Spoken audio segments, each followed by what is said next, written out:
Just next door, in an even smaller nest, the female reed warbler incubates its 4 eggs.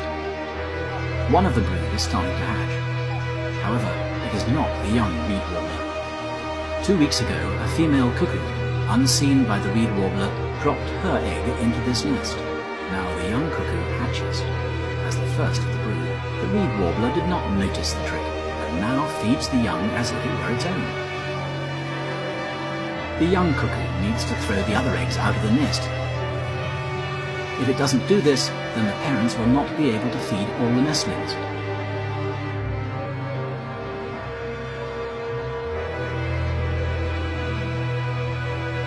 But the first attempts are not successful. The cuckoo is still too weak. It tries again.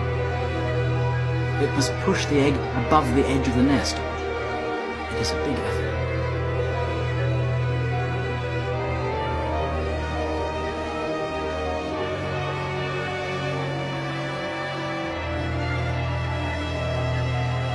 The determination of the weak cuckoo nestling to get rid of the competition is amazing to see.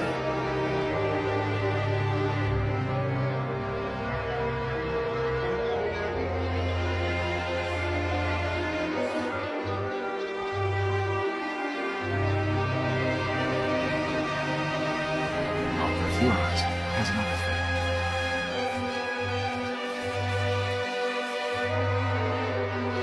This time, there's some success. The first egg landed in the water.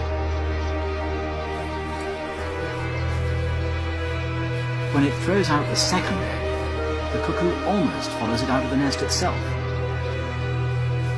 Now, for the last one. Alone at last.